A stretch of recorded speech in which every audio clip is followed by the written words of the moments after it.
Bueno, muy bien. Oye, pues buenas noches a todos. Bienvenidos de nuevo a esta nueva edición de Cerveza Conciencia, una edición tremendamente especial por las circunstancias que estamos pasando. Nos hubiera gustado muchísimo, tanto a la universidad como a San Miguel, a Luna especialmente, que también es nuestra anfitriona, pues el poder estar como siempre en San Miguel, tomando las cervezas de manera tranquila, picando algo y escuchando sobre todo ciencia, que es un poco el objetivo de esta iniciativa. Quiero dar las gracias, por supuesto, a San Miguel y a Luna en particular por organizar también este evento conjuntamente con la universidad, como os digo, y también a la Fundación Española para la Ciencia y Tecnología, la FECIT, que también participa de alguna manera financiando el plan de comunicación de la investigación de la Universidad de Burgos. Y, por supuesto, la bienvenida a todos los participantes. Sin vosotros esto no tendría absolutamente ningún sentido. Gracias por dedicarnos pues, este rato para hablar de ciencia y ciencia, además, que va muy, digamos, muy al orden del día, porque vamos a tener la suerte de contar con Juan Ayllón, que es investigador de la Universidad de Burgos. Él es biólogo por la Universidad de Salamanca. Después estuvo durante mucho tiempo haciendo la tesis doctoral y durante muchos años en el Mont Sinaí de Nueva York, trabajando precisamente pues, con otro tipo de virus de la gripe. Por lo tanto, es un gran experto en el tema de los virus y nos va a ilustrar un poco sobre qué esperanzas tenemos del tema este de la vacuna, cómo se hace una vacuna, cuáles son los pasos y, por lo tanto, también, bueno, qué podemos esperar de la ansiada vacuna que nos devuelva un poco la tranquilidad. Como veis, siempre fiándonos de la ciencia y la ciencia al final va a tener, digamos, y esperamos la respuesta a esta situación de pandemia que estamos cruzando. Bueno, sin más, pues pasar ya la palabra a Luna y, bueno, y empezamos el evento. Luna, estás en tu casa. Efectivamente, Jordi. No te Yo mueves de soy ahí, la ¿eh? única que está en el centro de producción. Os echo mucho de menos porque esto era, bueno, pues un evento muy entrañable donde todos queríamos oír hablar de ciencia, de innovación y precisamente es algo de lo que nosotros también hacemos. Nosotros también hacemos ciencia. Impulsamos la innovación, buscamos la excelencia y disfrutamos haciendo las cosas bien. Y además nos define la pasión por lo que hacemos, la calidad. Nuestros maestros cerveceros están con esa maestría que les caracteriza y precisamente hoy, ya que hablamos de innovación, que hablamos de ciencia y que, bueno, fue una gran innovación y un gran avance el tema de las vacunas, os queremos presentar dos cervezas que hemos lanzado este año. Así que si ya estáis todos preparados en casa, tenéis una copita, yo tengo aquí, ¿vale? Un catacervezas y tengo fresquita. Habéis resistido todos de verla en la nevera, ¿verdad? La tenéis ahí fresquita ahí en la nevera, os estaba llamando.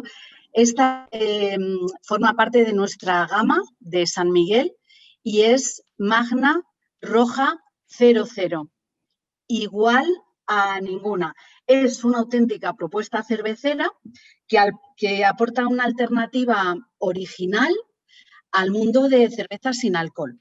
Así que, bueno, ¿por qué beberla? Vamos a disfrutarla.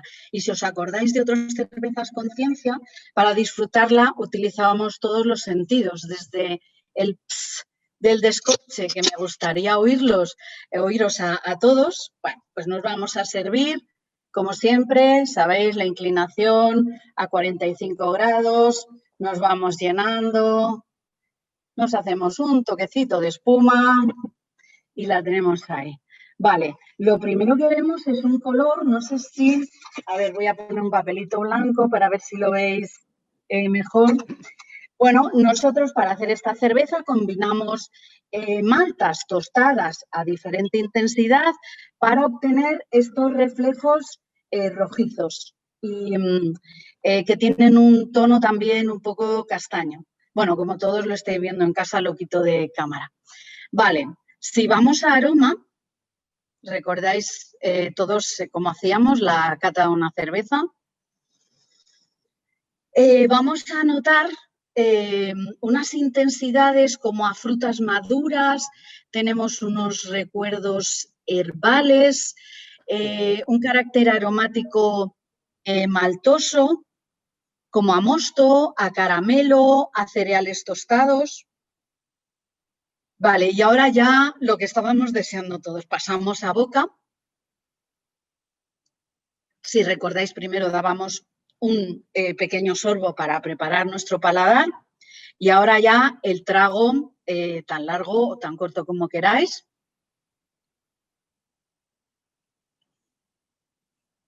Expulsamos el aire por la nariz y bueno, pues en boca estamos notando lo mismo que hemos notado en aroma. Es ligera de cuerpo, pero con un amargor apreciable. Y bueno, además la textura es ligeramente seca. Bueno, disfrutadla mientras Juan nos cuenta toda su maestría con las vacunas. Si tuvierais en casa pues unas guindillas o unas gildas, maridaría fenomenal, pero también esto es más difícil que lo tengáis con unas verduras a la parrilla o con unos mariscos o unos pescados. Así que, bueno, Para la siguiente vez. Salud para todos, vacunas también y Juan, súper atentos a todo lo que nos tienes que contar. Muchas gracias, Juan.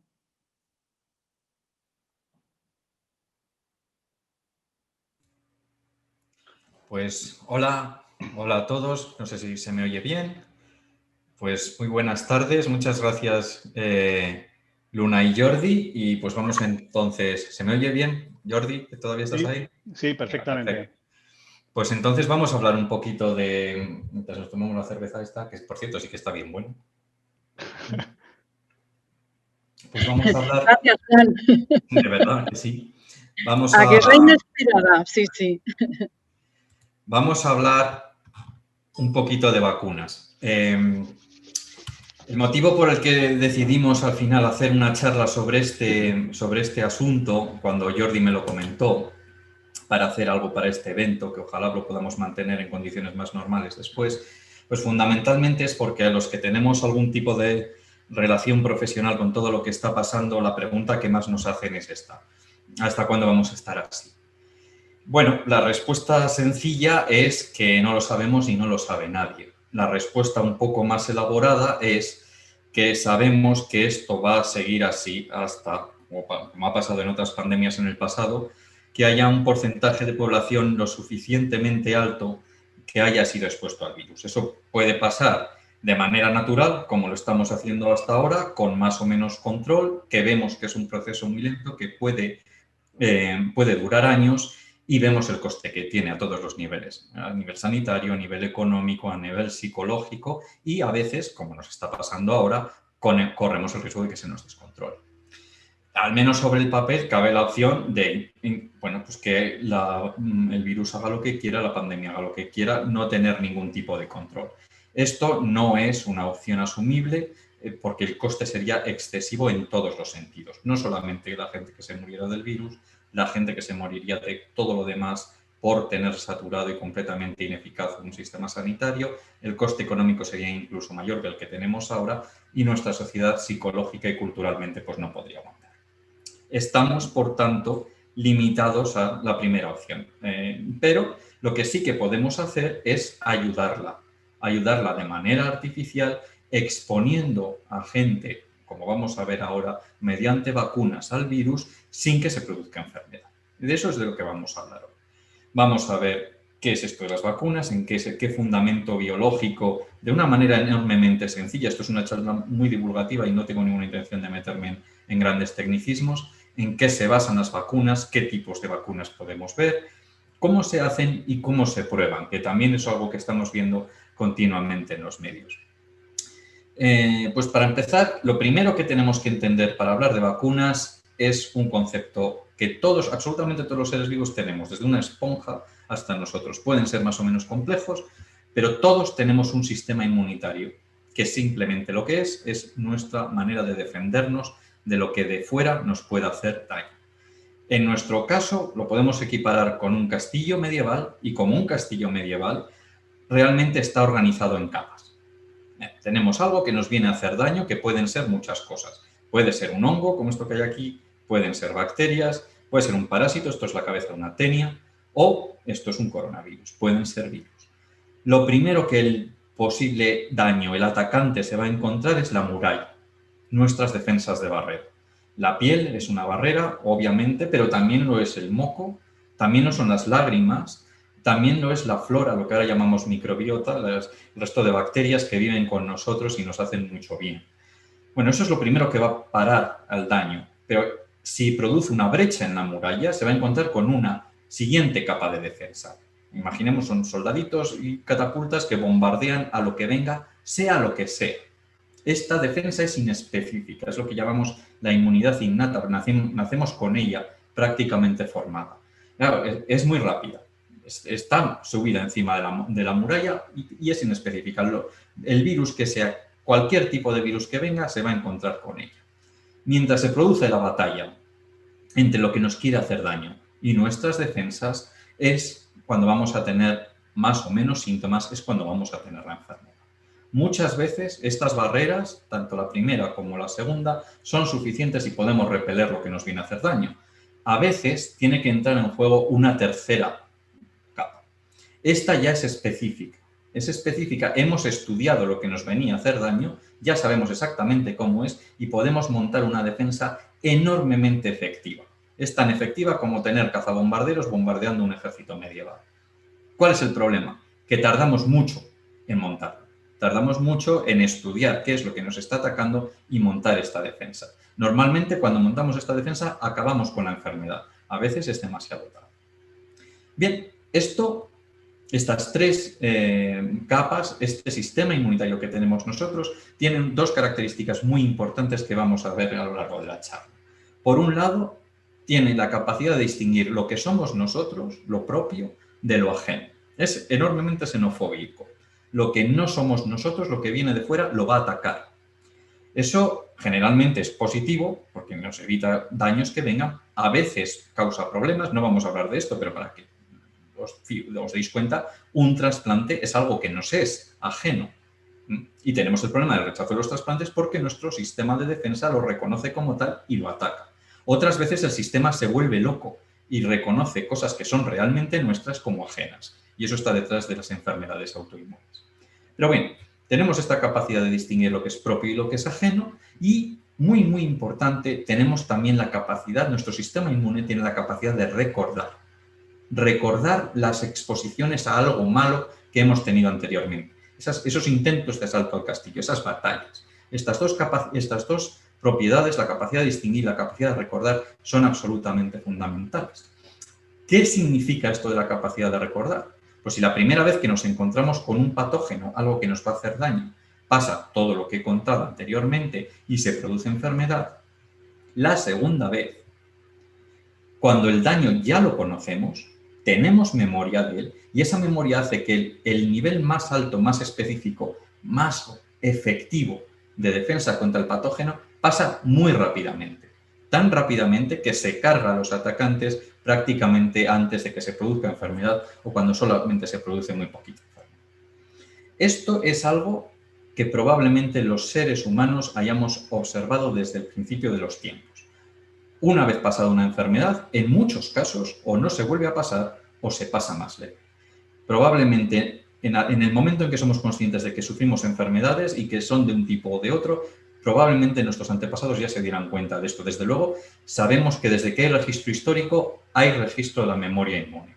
Por ejemplo, en la gran plaga de Atenas en el siglo V a.C., que se cargó a un tercio de la población de la ciudad, incluyendo al gran Pericles, Tucídides habla de cómo el mismo hombre nunca fue atacado dos veces. Está describiendo la memoria inmunológica. Claro, aquí la respuesta es, pero bueno, la gente puede contraer una misma enfermedad varias veces. ¿Cuánto dura esto? ¿Cuánto dura la memoria? Pues depende. Depende del patógeno, depende de la enfermedad, depende de nosotros. Siempre en las ciencias biológicas siempre vamos a estar hablando en general y siempre va a haber excepciones.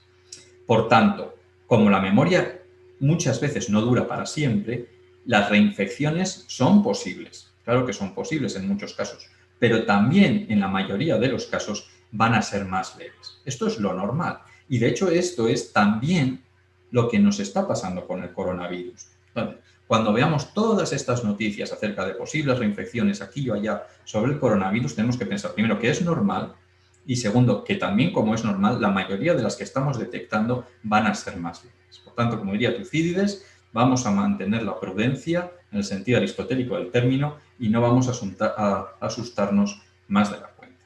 ¿Vale? Bueno, esto es la base de todo lo que vamos a hablar hoy. Con memoria montamos una defensa tan rápida que el daño que primero nos había causado una enfermedad ya no nos la causa. Aquí la idea es, oye, ¿y por qué tenemos que esperar a tener una enfermedad? Vamos a intentar inducir de manera artificial esa memoria para protegernos, pero sin necesidad de haber pasado la enfermedad la primera vez. Sin daño, generar memoria, inducir memoria. ¿Cómo vamos a hacer eso? Llevamos siglos dándole vueltas a esto. Probablemente antes de saber mucho de la terminología que utilizamos ahora mismo. Vamos a hablar muy simplemente de las dos distintas opciones que se han planteado. La primera opción, bueno, vamos a pasar la enfermedad, pero vamos a pasar solo un poquito de enfermedad, no todo.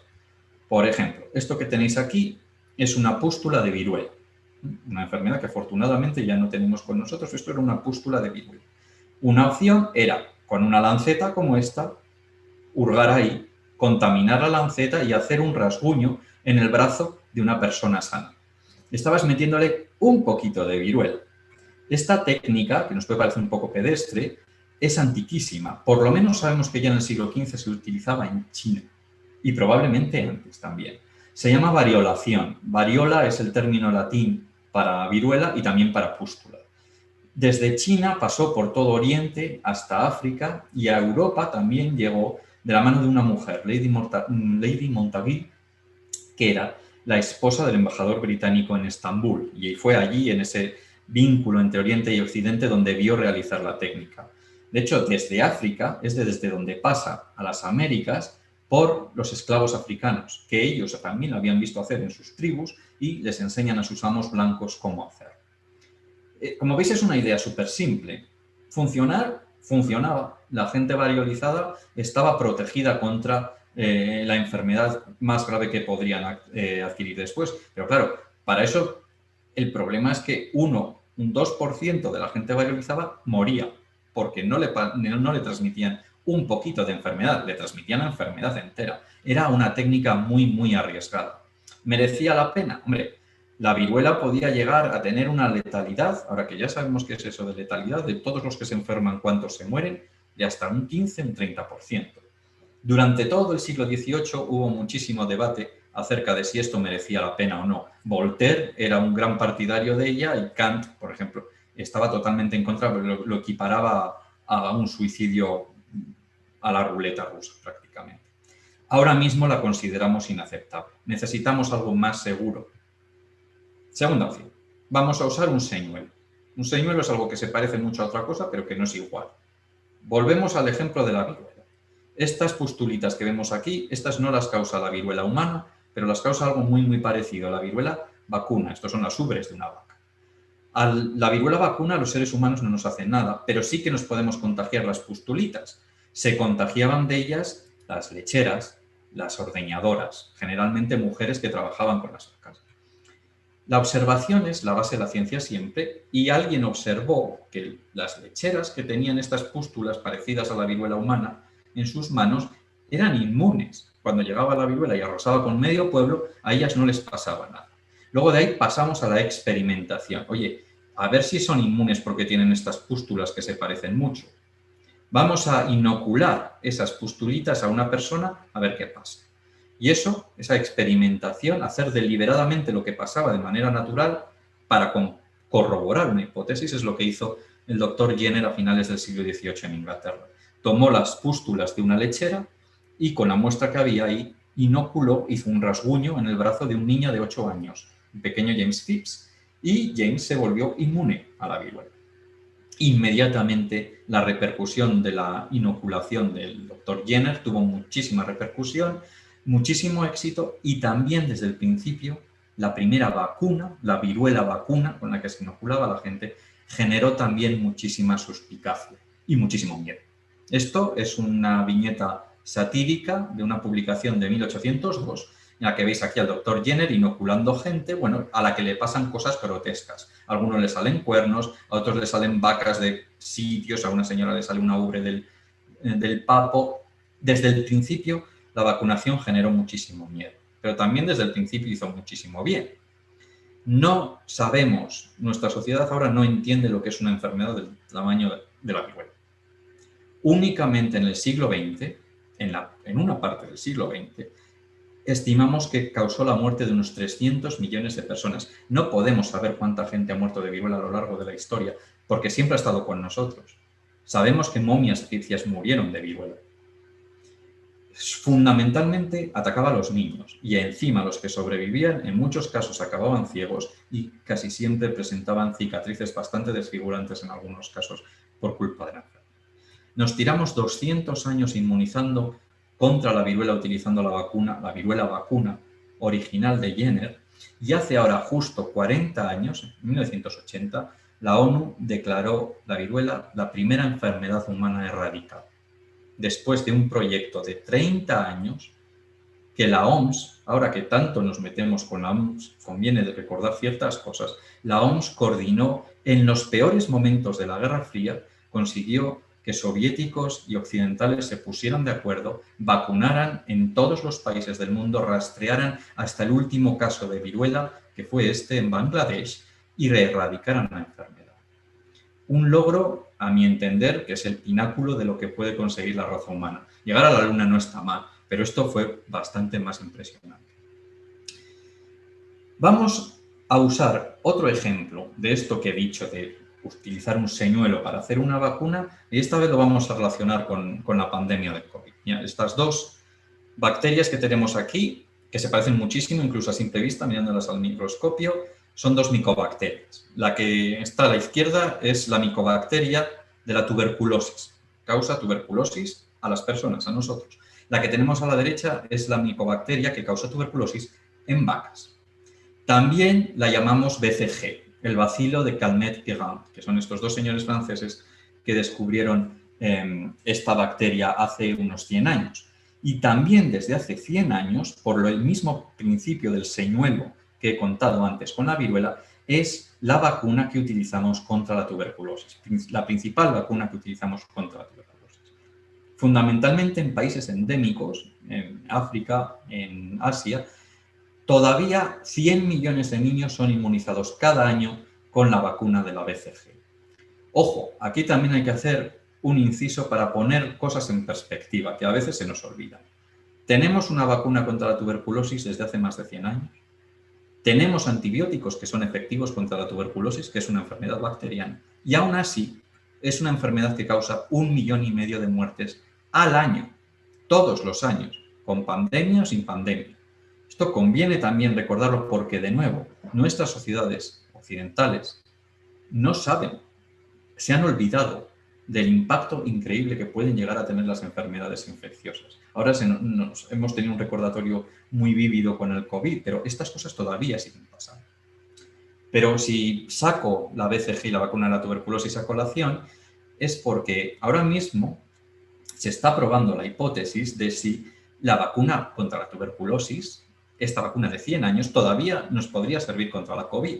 Y es una hipótesis seria, publicada en las mejores revistas médicas. Fijaros, el segundo autor de esta publicación es Tedros Ghebreyesus, que es el secretario general de la OMS. Y una hipótesis que se está probando clínicamente en hospitales españoles, en el Virgen de Macarena de Sevilla, por ejemplo. Claro, esto rompe un poco lo que os acabo de contar. Queremos usar un señuelo porque es algo que se parece a otra cosa. ¿Cómo puede funcionar contra la COVID-19 una bacteria que no se parece en absoluto a un virus? Pues la explicación es que no actúa a este nivel, que es el que actúan generalmente las vacunas. Lo que hace la BCG contra el coronavirus es fortalecer enormemente este otro nivel. Aquí lo que está haciendo es reforzar a esos soldaditos en la muralla, esas piedras que inespecíficamente van a atacar lo que sea que entra, en este caso, por el tubo respiratorio. La tuberculosis es una enfermedad respiratoria, el COVID es una enfermedad respiratoria. Sabemos desde hace tiempo que la vacuna contra la tuberculosis protege en general, reforzando este nivel contra enfermedades respiratorias. No va a ser una solución contra la COVID, pero puede ser un parche bastante efectivo hasta que tengamos vacunas específicamente contra el coronavirus. Bien, seguimos. Una tercera opción. Hemos visto, bueno, vamos a hacer un poquito de enfermedad, vamos a utilizar un señuelo. Hay otra opción que es, vamos a utilizar lo que de verdad nos hace daño, pero claro, no podemos utilizarlo tal cual. ¿Cómo lo vamos a hacer? Lo podemos debilitar. En términos científicos lo llamamos atenuación. Va a ser el mismo bicho, va a seguir vivo, pero lo vamos a atontar. Lo vamos a atontar para que nos lo podamos cargar muy fácilmente y no nos pueda hacer mucho daño. Detrás de esta teoría, que tampoco me voy a meter en detalle cómo se hace esto, porque además depende mucho del patógeno en cuestión, pues la vacuna seminal contra la rabia que idearon Pasteur y Roux a finales del siglo XIX, la muy exitosa vacuna contra el virus de la fiebre amarilla, que también llevamos usando casi 100 años y que no deja de ser el virus que causa la fiebre amarilla, que es un virus que transmite... Es un virus que transmiten mosquitos como este de aquí, un virus atenuado, un virus con una mutación que lo hace muchísimo más débil. Los componentes de la vacuna triple vírica que ponemos a los niños, la vacuna contra el sarampión, la vacuna contra la rubeola, la vacuna contra las paperas y una de las dos vacunas que usamos contra la polio. Una de las dos vacunas porque la otra vacuna sigue la misma idea de mostrarlo malo al organismo, pero en vez de debilitarlo, directamente lo mata. Es más seguro, porque un bicho débil todavía te puede dar algún problema de vez en cuando, pero un bicho muerto, perdonad que hable de una manera poco científica, pero estamos en un ambiente más distendido, pues poco te puede dar. Nosotros preferimos utilizar el término inactivación, entre otras cosas, porque hablar de matar un virus no existe controversia si un virus está vivo o no como para matarlo. Así que estas son las vacunas que llamamos inactivadas. Esa primera vacuna de la polio la desarrolló un médico en Estados Unidos en los años 50, Jonas Salk, y fue una vacuna que fue extremadamente rápida. En solo 6 años se pasó del laboratorio a utilizarla en la población, en un proceso del que se aprendió muchísimo acerca del desarrollo de las vacunas y del desarrollo en seguridad de las vacunas. El por qué se hizo tan rápido es porque la polio en los Estados Unidos en los años 50 causaba epidemias en verano tremendamente graves que hacían que a los niños se les encuarentenara en casa. Los niños no salían a jugar por miedo a coger la polio.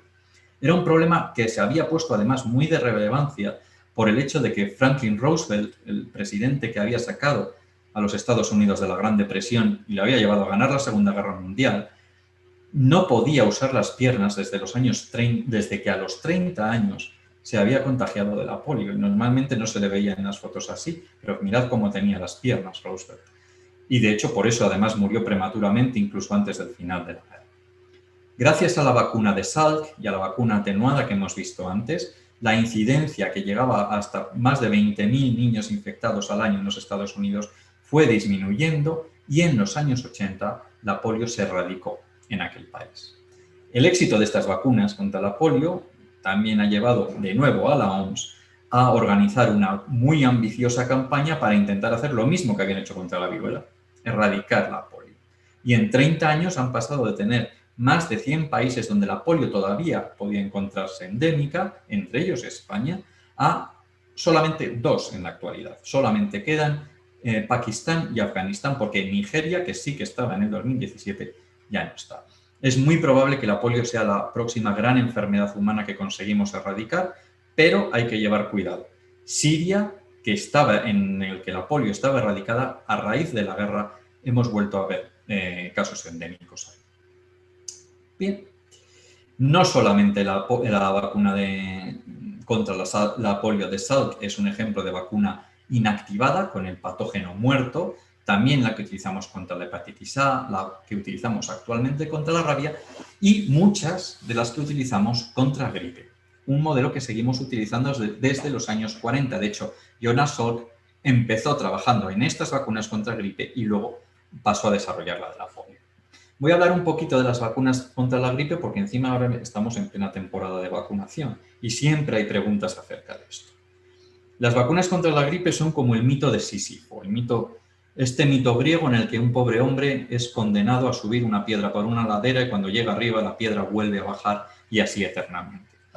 Todos los años tenemos que volver a empezar el proceso de idear y desarrollar una vacuna contra la gripe. ¿Y eso por qué? Pues así, hablando muy sencillamente, porque los virus de la gripe cambian muy rápido. Y esta gran propiedad que tenemos nosotros de acordarnos de lo que nos ha atacado en el pasado, la vamos perdiendo con el tiempo.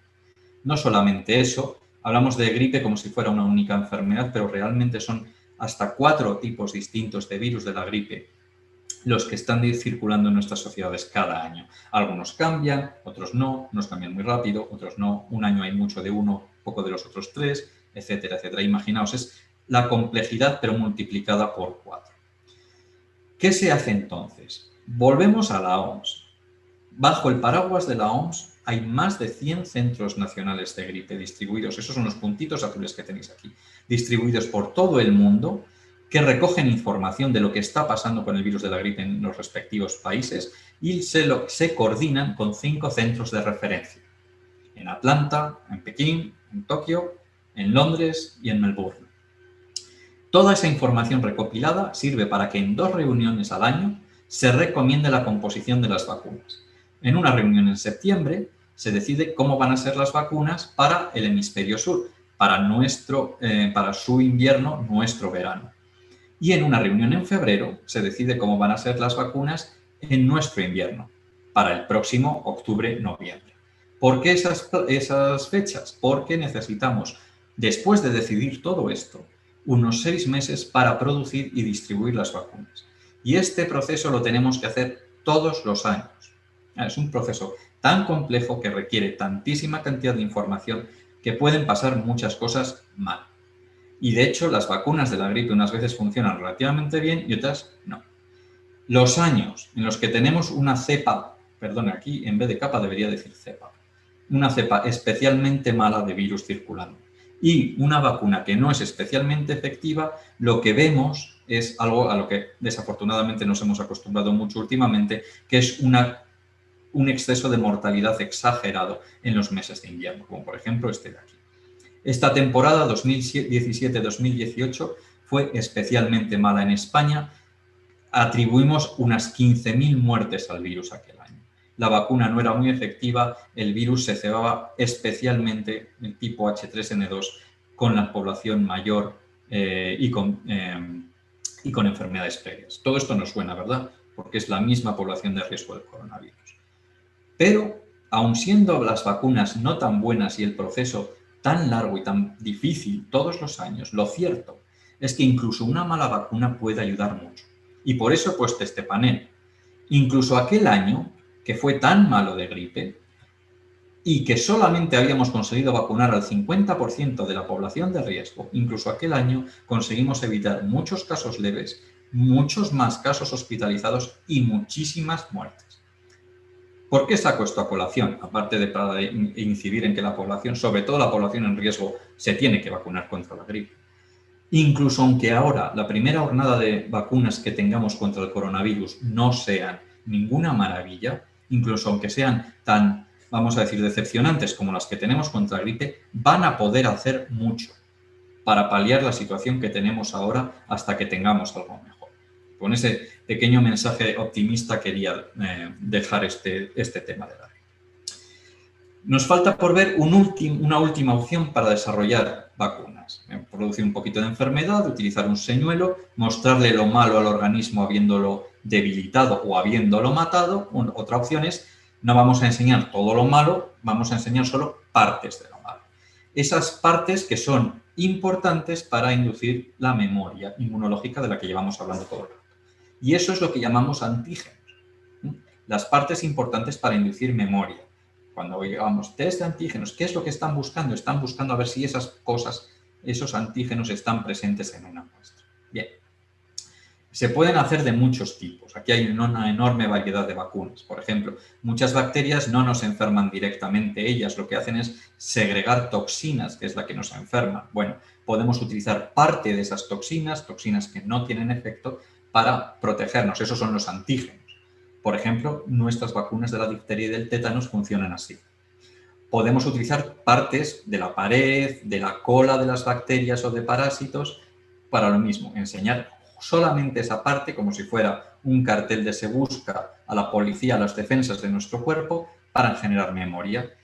Este tipo es las vacunas que tenemos contra el meningococo, el neumococo. Y con los virus pasa igual, no hace falta meter todo el virus, podemos utilizar solamente partes del virus, como por ejemplo en las que tenemos en la vacuna de la hepatitis B. Vamos a rápidamente ver ejemplos de todo esto de lo que hemos estado hablando aplicados a las vacunas que están más avanzadas en el desarrollo contra el coronavirus de la COVID-19. Esto es un esquema muy bonito, yo creo que impreso en 3D de un virión del coronavirus. El antígeno, o sea, la parte que queremos enseñar al cuerpo para que se acuerde del bicho cuando llegue de verdad, es esta especie de pirámide invertida que podemos ver en la superficie.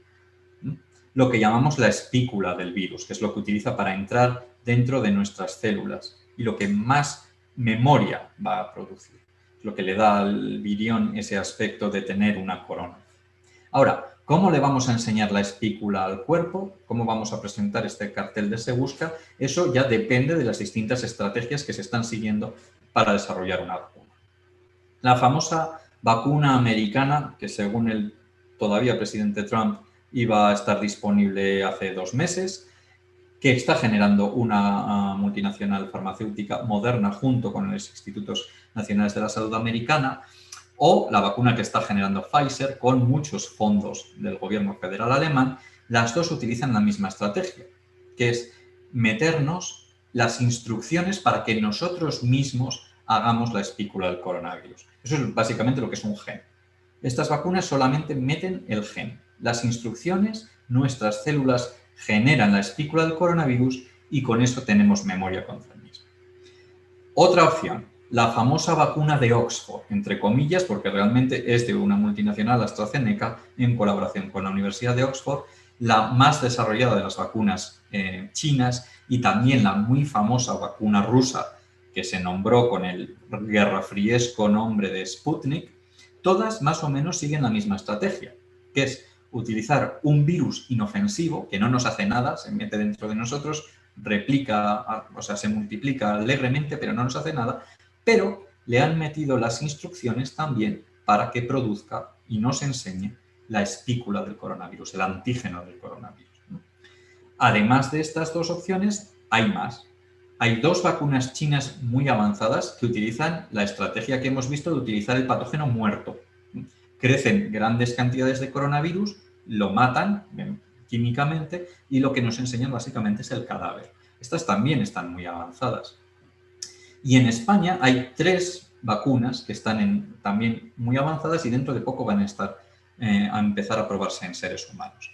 Nuestros coronavirólogos por excelencia son el grupo de Luis Enjuanes e Isabel Solá y toda la gente que hay detrás, porque esto nunca es una persona ni 2. Ellos utilizan la estrategia que hemos visto de debilitar el patógeno. En vez de matarlo, lo atenúan.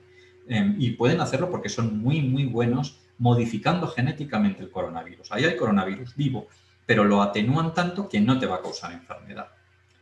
Otra opción es la de Mariano Esteban y su equipo. Mariano Esteban se ha pasado toda su carrera trabajando, estudiando, aprendiendo a domar y a modificar el virus de la viruela vacuna, el virus con el que se erradicó la viruela humana. Entonces, lo que han hecho ha sido también introducir las instrucciones para que este virus, que ya nos libró de una enfermedad en el pasado y lo sabemos cómo utilizarlo como vacuna, nos enseñe el antígeno del coronavirus. Y todavía hay una tercera opción del doctor Vicente Larraga, también en Madrid, que consiste, muy parecido al que hace la vacuna de Moderna, en enseñarnos el gen, las instrucciones para que nosotros mismos generemos el antígeno contra el coronavirus. Todas esas opciones, claro, y así es como sabemos que podemos hacer una vacuna. La cosa es cómo sabemos que una vacuna va a funcionar, que eso es lo que tanto nos preocupa ahora. ¿Cómo sabemos que esto funciona y cuándo vamos a poder empezar a utilizarla de manera segura? Bueno, ¿cómo probamos una vacuna? Lo primero en el laboratorio, ver con las técnicas que podemos usar los científicos en el laboratorio que esa memoria sí que se está generando. Podemos hacer en células, lo podemos hacer en animales. ¿Esto funciona? Sí, no. Si sí que funciona, vamos a empezar a probarlo en personas.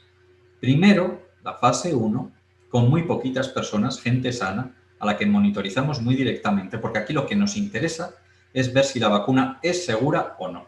Luego, si ya produce respuesta, perfecto, pero sobre todo aquí queremos saber si es segura. Si sí que es segura, aceptamos esta fase, pasamos a la siguiente, fase 2. Aquí ya vamos a tener hasta centenares de personas. Y encima las vamos a agrupar. Vamos a probar cómo es esta nueva vacuna nuestra en niños, en adultos, en mayores, en personas con esto, en personas con lo otro. ¿Cómo funciona en cada grupo? Siempre atendiendo lo primero de todo a que la vacuna sea segura, a que no surjan cosas inesperadas, ni enfermedades indeseadas, ni nada. Pero aquí ya empezamos a tener datos también sobre la dosis y la respuesta. Si de aquí pasamos adelante, llegamos a la fase más importante de todos, la fase 3. Esta es la famosa de la que tanto se habla ahora mismo, en la que ya hay varias vacunas contra el coronavirus en pleno proceso. Aquí ya tenemos miles de personas de todo tipo. Población general. Vamos a comparar cómo funciona la vacuna en personas que la reciben y en personas que reciben un placebo, es decir, una vacuna de mentira que no va a hacer nada. ¿Se protegen más unas que otras? ¿Sí o no? Eso es lo más importante en esta fase. ¿Cuánto protege? Queremos una vacuna que al menos proteja un 50%, aunque ya he comentado antes que incluso una vacuna que no sea tan buena ahora al principio con la crisis que tenemos también podría ser de utilidad. Y en toda la fase, como en todas las anteriores, seguimos monitorizando que sea segura. Es más, ahora, como ya estamos utilizando decenas de miles de personas, podemos encontrar efectos secundarios de esos muy raros que solo pasan una vez cada 10.000, una vez cada 15.000. Ahora es cuando los vamos a poder detectar. Bien, después de esto no se acaba la cosa. Aquí es donde normalmente la vacuna se aprueba para su producción y su distribución. De todas las vacunas que entran en estas fases, normalmente solo un tercio llega al final. Es un porcentaje de éxito bastante bajo y estas fases cuestan muchísimo dinero, os podéis imaginar. Pero tampoco está tan mal, porque otros medicamentos que tienen que pasar por procesos parecidos tienen un porcentaje de éxito incluso más bajo. Solamente un 3% de los tratamientos del cáncer acaban siendo aprobados, para que os hagáis una idea. Después de la fase 3, como digo, llega el proceso de producción y cuando ya se lo empiezas a poner a la población normal, aún así, eso lo llamamos fase 4 porque sigues monitorizando que no pase nada raro y eso lo vas a seguir haciendo durante años. Este proceso es como probamos las vacunas, como las probábamos hace 20 años y como las estamos probando ahora para el coronavirus. Claro, normalmente este proceso suele durar muchos años, como veis es un proceso muy complejo. La pregunta que mucha gente se hace, si normalmente se tarda tanto y ahora vamos tan rápido, a ver si no estamos recortando demasiado en seguridad. Esa gente tiene esta preocupación, es una preocupación legítima. Voy a intentar aliviar un poco esos miedos mostrando que muchos de los plazos que he mostrado pueden acortarse de forma segura siempre que haya trabajo y voluntad y sobre todo muchísimo dinero. Con dinero puedes hacer un montón de cosas. Ejemplo. La fase en el laboratorio. A ver, una persona que haya trabajado en vacunas anteriormente te puede diseñar en un papel una vacuna contra el coronavirus en cuestión de horas y probarla si tiene la mano de obra, las técnicas de laboratorio y el dinero para hacerlo en muy poquito tiempo. Porque como habéis visto, muchas de las cosas, de los métodos que estamos utilizando, empezamos a usarlos hace más de un siglo. Conocemos los métodos. Solo hace falta mano de obra y dinero. Esto se puede hacer muy rápido. Las fases 1 y las fases 2, como de hecho se está haciendo, se pueden combinar perfectamente. A la vez que haces una, haces la otra. No son excluyentes. La fase 3, la más larga, tenemos una enorme ventaja y es que no tenemos problemas ni para encontrar miles de personas que quieran ser voluntarias ni la enfermedad. Aquí suele haber muchísimos problemas. Imaginaos, ¿cómo vais a probar una vacuna contra el virus del ébola si cuando no hay epidemia no hay virus del ébola? Es así de fácil. ¿Cómo? Probar una vacuna contra el virus de la gripe es complicado porque solo tienes un margen de unos 2 o 3 meses al año para probarla. Como te salga algo mal, te tienes que esperar un año entero hasta el año siguiente. Desafortunadamente, ahora tenemos miles y miles y miles de personas que quieren ser voluntarias en vacunas contra el coronavirus y otra cosa no tendremos. Pero coronavirus en todo el mundo, todo lo que queramos. Por tanto, para la fase 3, eso lo puede agilizar muchísimo. Respecto a la producción y distribución, efectivamente, este es un proceso que ya hemos visto que en las vacunas de gripe tardamos 6 meses en hacerlo, pero aquí en muchos casos ha empezado a prepararse todo antes de la aprobación. Claro, eso implica un enorme riesgo económico. Volvemos a lo de se puede acortar plazos, pero con dinero, porque ¿qué pasa si luego no se aprueba? Ese dinero se tira a la basura. Pero si quieres acortar gastos, si quieres acortar tiempos, se puede hacer preparándolo todo para el momento en que lo apruebes. Y a lo largo de todo el proceso hay un montón de trámites y de burocracia que se pueden acelerar muchísimo. Una reunión para el comité independiente que tiene que decidir si pasas de fase 1 a fase 2 o de fase 2 a fase 3, en vez de prepararla para dentro de 2 meses, la preparas para dentro de 10 días. Normalmente no hay mucha prisa, ahora sí. En general, se puede acortar muchísimo con voluntad y con dinero. Así que me gustaría dejar ese mensaje. Se están probando muchísimas vacunas que ya veremos si son más o menos eficaces, ya veremos. Pero desde luego, las que pongamos a distribución de la población serán todo lo seguras que un medicamento puede ser. Y para terminar ya la charla, que no me quiero extender, sí que quiero hablar de lo más importante que tienen las vacunas y la vacunación. Porque he hablado muchísimo del efecto individual. Nosotros nos vacunamos, nuestro sistema inmune va a recordar el patógeno que nos va a imaginarse cómo es el patógeno que nos va a atacar, va a combatirlo, etcétera, etcétera, etcétera. Pero ese no es el principal efecto que tiene la vacunación. La vacunación tiene sobre todo un efecto comunitario, porque cuando hay buena cobertura vacunal proteges a todos, no solamente a los vacunados, también a los no vacunados, a los que la vacuna no les puede hacer efecto, a los que no se quieren vacunar. Ese es el efecto que puede en el futuro evitar los brotes. Y digo, es más importante porque no es simplemente la suma de los efectos individuales, es más que eso. Si tienes una población con una buena cobertura vacunal, tienes inmunidad de grupo. La gente que esté ahí metida dentro, que por lo que sea no está protegida, va a estar protegida por el grupo. El virus no puede hacer, el virus o el patógeno que sea, no puede hacer esos brotes, otro término al que ahora nos hemos acostumbrado demasiado. Pero para esto necesitas una buena cobertura vacunal. ¿Qué pasa cuando se tiene y se pierde? Tenemos un ejemplo bastante dramático de esto muy reciente. En 1998 se publica en The Lancet, en una muy buena publicación médica, una relación entre la vacuna triple vírica, que hemos comentado anteriormente, y el autismo. El autor, que es este señor, Andrew Wakefield, un médico con cierto prestigio entonces, exhorta a raíz de sus resultados que no se vacune a los niños con la triple vírica. Y muchísimos padres le hacen caso. La cobertura contra el sarampión, por ejemplo, en el Reino Unido y en la mayoría de los países europeos, que era mayor del 90%, con lo cual existía inmunidad de grupo, incluso los no vacunados estaban protegidos, se desploma casi 10 puntos, hasta un 80%. Y dices, bueno, tampoco es tanto, sigues teniendo un 80% vacunados, pero esa caída es suficiente para que se pierda la inmunidad de grupo y de pronto, ¡bum!, empiezas a tener brotes que antes no tenías. Eso en el Reino Unido, donde nunca erradicaron del todo el sarampión, pero en países como los Estados Unidos estaba erradicado y vuelve a haber brotes. Solamente porque has bajado un poquito el porcentaje de gente que se ponía la vacuna. Bueno, un poquito o un muchito. Lo peor de todo es que encima ese artículo luego se retractó. No solamente es que fuera mala ciencia, chapucera, mal hecho. Es que directamente era un fraude deliberado. Y se demostró que los datos habían sido falseados específicamente para dar la conclusión que dio. Pero el daño, como ya he dicho, ya estaba hecho y el sarampión, que estaba muy controlado en la mayoría de los países occidentales, vuelve a resurgir con fuerza. Y solamente ha sido por la pérdida de esa capacidad comunitaria de defensa que nos ofrecen las vacunas. Dejo la pregunta de qué va a pasar cuando tengamos vacunas contra el coronavirus y sobre todo vacunas efectivas. Porque los datos que recibimos del CIS de que aproximadamente el 50% de la población española no se pondría una vacuna contra el coronavirus ahora mismo, no nos incitan mucho al optimismo. Y finalizo con algo que es realmente no propiedad de los virólogos ni de los microbiólogos, sino más del campo de la salud pública.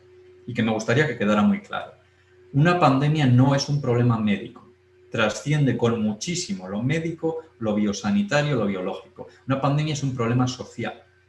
Y salimos todos como comunidad o no sale nadie. Las vacunas, la vacunación, la solidaridad de la gente que se vacune forma parte de eso. Nuestro comportamiento individual, nuestra responsabilidad también forma parte de eso. Me gustaría esto recalcarlo. O salimos todos de una situación como esta o no va a salir nada. Y bueno, pues yo creo que ya he hablado bastante. No me ha dado tiempo ni a seguir tomándome la cerveza esta, y eso que esta no tenía alcohol. Muchísimas gracias a todos por escucharme, y pues voy a dar paso primero a Luna para que nos enseñe la otra cerveza y luego ya me podéis hacer todas las preguntas que queráis. Muchísimas gracias.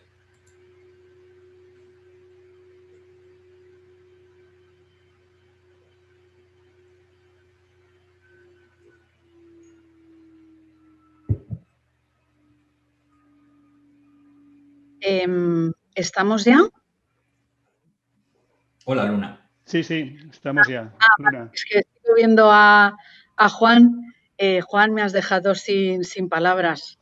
Y mira que la gente que me conoce sabe que esto es muy difícil, ¿eh? Muy difícil.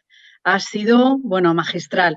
Con nosotros está Alberto Velasco, ha empezado de los primeros en la sala de espera y me ha transmitido que os diera las gracias. Él es nuestro director de Relaciones Institucionales, está en nuestra sede de Madrid y me ha transmitido que os diera las gracias por la colaboración a todos vosotros y, bueno, por vuestro buen hacer.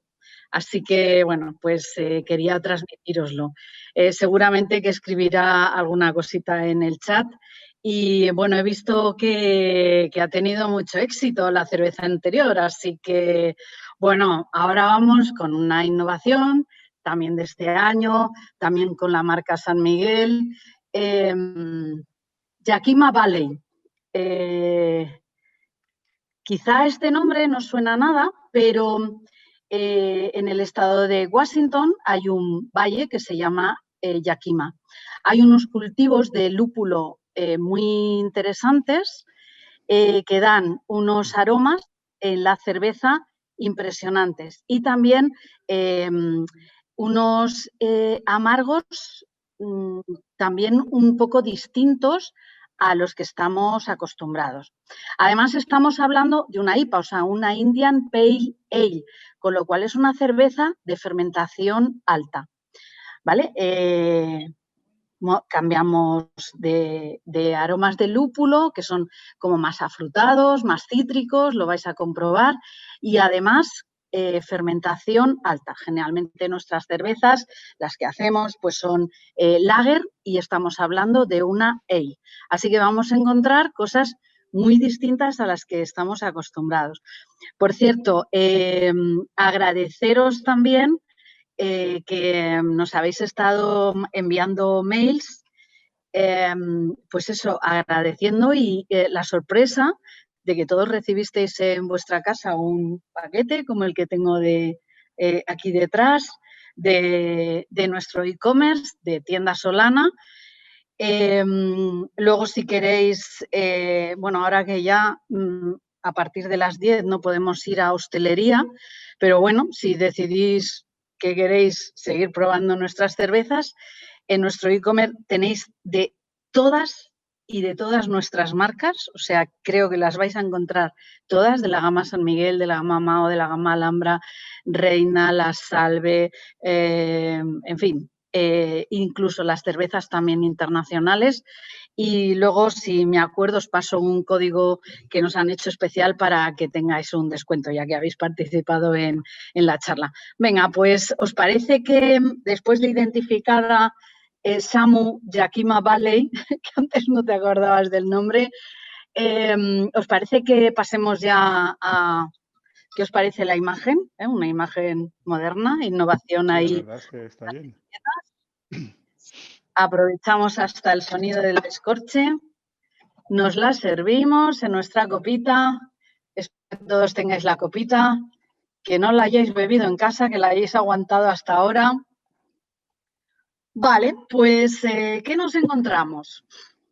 Nos encontramos que es velada y la espuma, si os fijáis, es cremosa, es persistente, es duradera. Vale, pues vamos al aroma porque yo creo que va a resultar ahí interesante. Si nunca habéis probado una IPA, notaréis unos aromas muy distintos a los que estamos acostumbrados. Sobre todo ese carácter un poco cítrico, un poco resinoso, un poco frutal, pero bien equilibrado, ¿vale? Eso procede de estas variedades de lúpulo que se cultivan en el valle de Yakima. Venga, estamos deseando pasar a boca y que...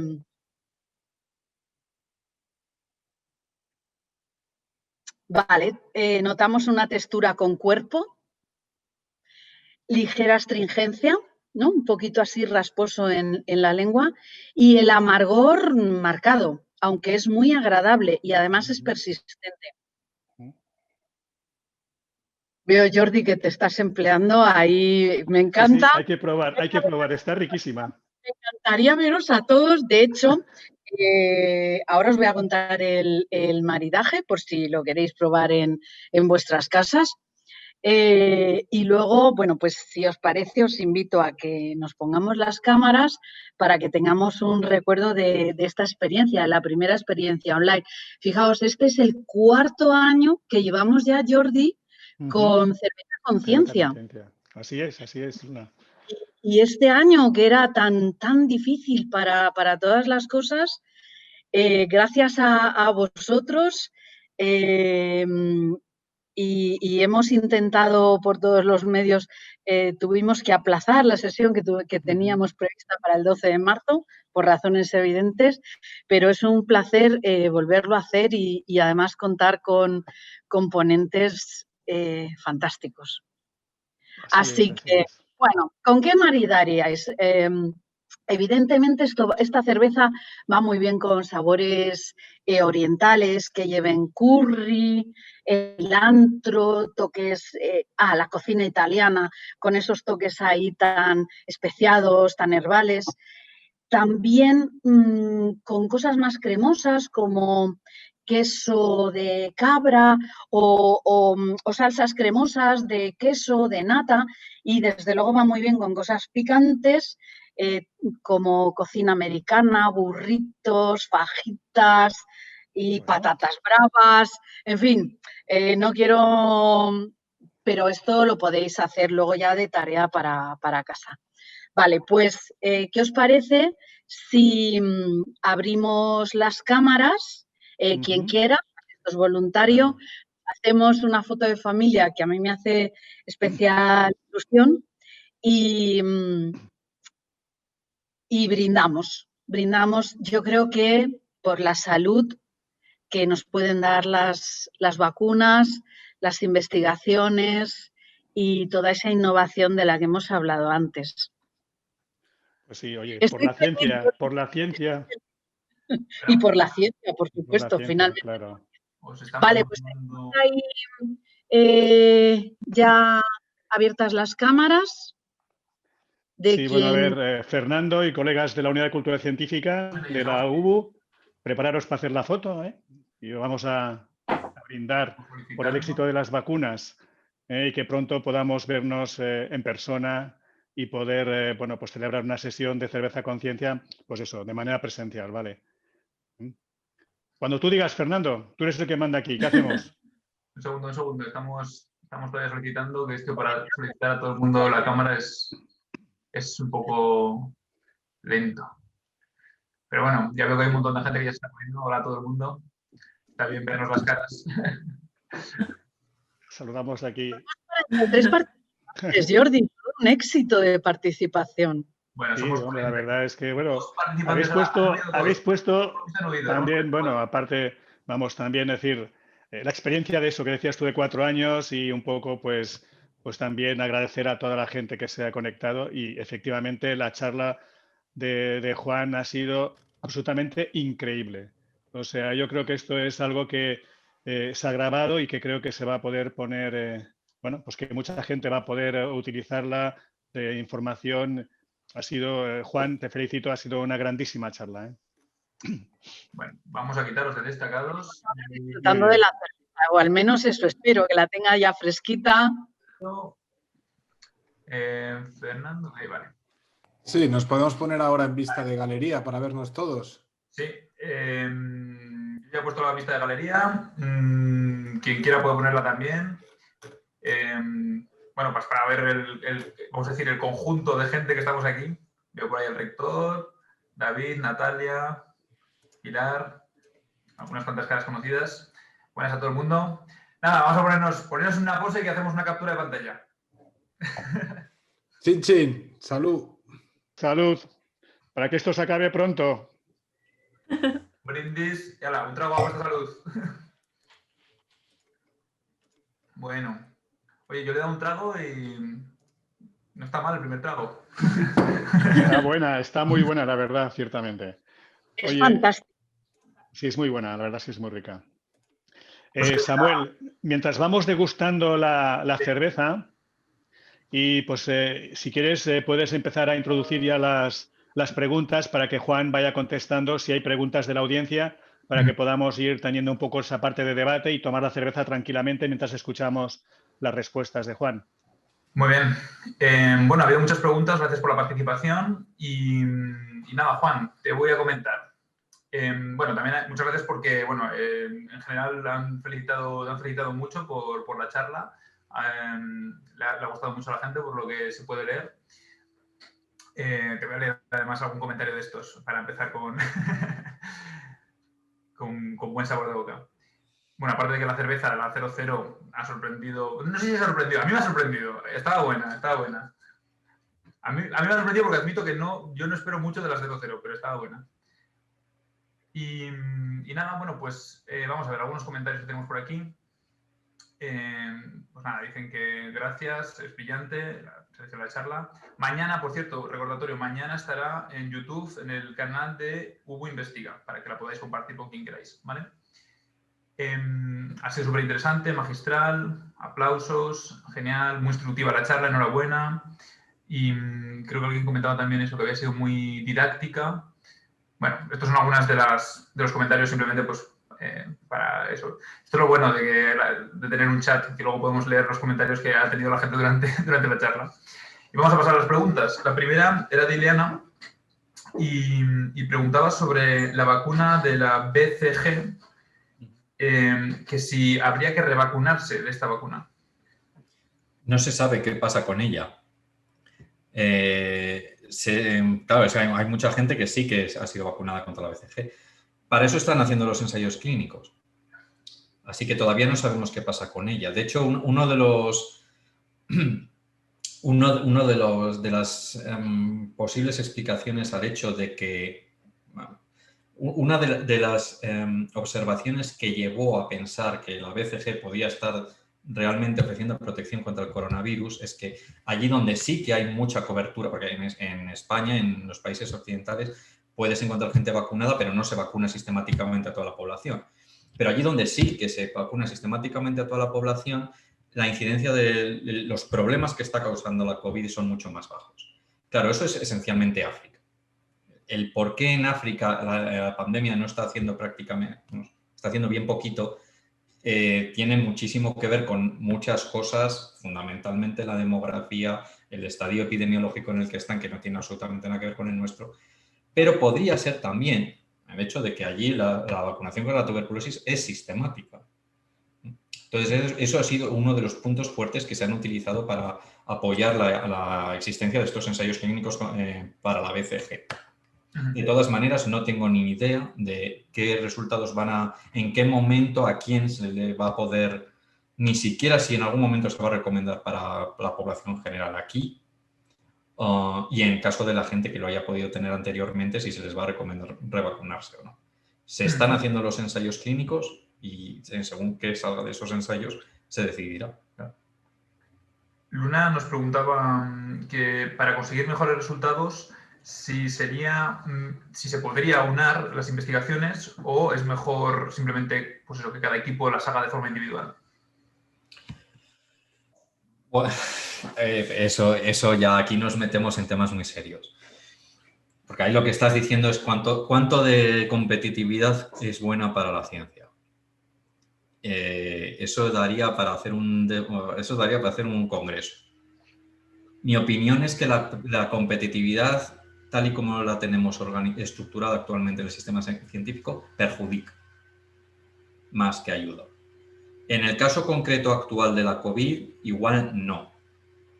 En el desarrollo de las vacunas y los medicamentos no creo que esté perjudicando especialmente. La monstruosa cantidad de información acumulada que en estos 7 meses se ha publicado acerca del virus, de la enfermedad, de los tratamientos, de todo, la ultracompetitividad ha demostrado ser muy perjudicial. Porque la necesidad de publicar algo antes que tus competidores ha llevado a que se publique una inmensa cantidad de muy mala ciencia. Pero bueno, esto es a ver, para una charla divulgativa, aquí nos estaríamos metiendo en temas epistemológicos de qué es la ciencia, cómo queremos que sea el sistema científico. Resumiendo, para las vacunas, yo creo que el nivel de competencia y de competitividad ha estado bien, no lo creo que le haya afectado. En general, nuestro conocimiento sobre la COVID y el coronavirus se ha visto perjudicado por el sistema científico y cómo funciona. Y la prueba es la inmensa cantidad de muy mala ciencia que se ha hecho respecto a esto. Álvaro San Salvador nos dice, ¿nos puedes contar algo sobre las vacunas defectuosas? Por ejemplo, la de las paperas hace unos años en Castilla y León. Hombre, puedo contar muchas cosas de vacunas defectuosas y de vacunas que salen mal. A ver, una cosa que hay que tener en cuenta es que cada vacuna es un universo distinto, porque cada vacuna es un fármaco distinto. Hay vacunas buenas, hay vacunas malas. Yo tanto por mi experiencia profesional como con lo que he hablado, me he centrado mucho en gripe, primero por la relevancia que tiene la gripe y el hecho es que las vacunas de gripe son malas. Llevamos 80 años haciendo vacunas contra gripe y es que no... Y venga a intentar algo mejor y no lo conseguimos. O sea que tenemos de todo. Hay vacunas, hay partidas defectuosas, hay problemas. He hablado de Salk, el desarrollo de la vacuna de Salk inactivada. He dicho, pues eso consiste en tener el bicho y matarlo. El problema durante el desarrollo, ese desarrollo tan rápido de la vacuna de Salk, en solo 6 años, uno de los fabricantes de esa vacuna hizo mal el proceso de inactivación del virus y no era virus inactivado, era virus perfectamente normal. Y inocularon a niños con eso. O sea, que esas cosas pasan. ¿Qué pasa? También he dicho, del desarrollo tan rápido de la vacuna de Salk se aprendieron un montón de cosas, porque aquello sembró los estándares que todavía hoy utilizamos para el desarrollo de vacunas y de otros fármacos. Así que también tenemos ejemplos terroríficos como la vacuna contra el dengue, que resulta que es peor que el dengue. Sí. Sí, porque no es la vacuna o la vacuna. Pues dar una charla sobre la vacunación es una cosa muy general. Cada vacuna es un universo completamente distinto. Incluso vacunas contra el mismo parásito o contra el mismo patógeno son completamente distintas. Por curiosidad, ¿qué ocurre con la vacuna del dengue? Pues el problema del dengue, que luego se descubrió, es que realmente la primera vez que uno se infecta con dengue, pues no pasa nada. El problema es que luego te infectes con otro tipo distinto de dengue. Y entonces es cuando tienes una enfermedad más grave. La vacuna estaba imitando eso. Pero la gente que se vacunaba luego tenía unos dengues horrorosos. Vale, o sea, pero para eso tenemos un proceso de prueba de las vacunas en el que de pronto paran, echan el otro y ¿qué está pasando aquí? Pues estaba pasando eso. Pero es un ejemplo de cómo ese sistema defensivo que tenemos, claro, lo estamos intentando engañar, pero a veces no, se deja engañar, pero mal.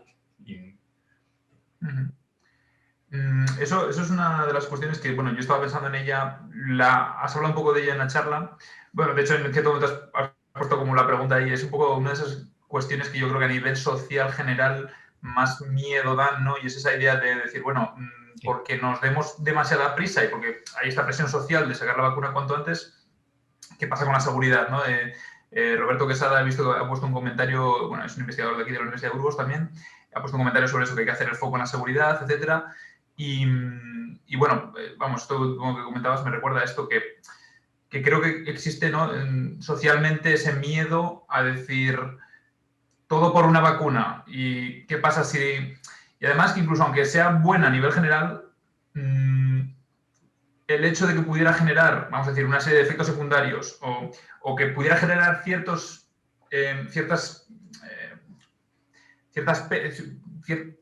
tuviera ciertos efectos secundarios indeseados a muy largo plazo, por ejemplo.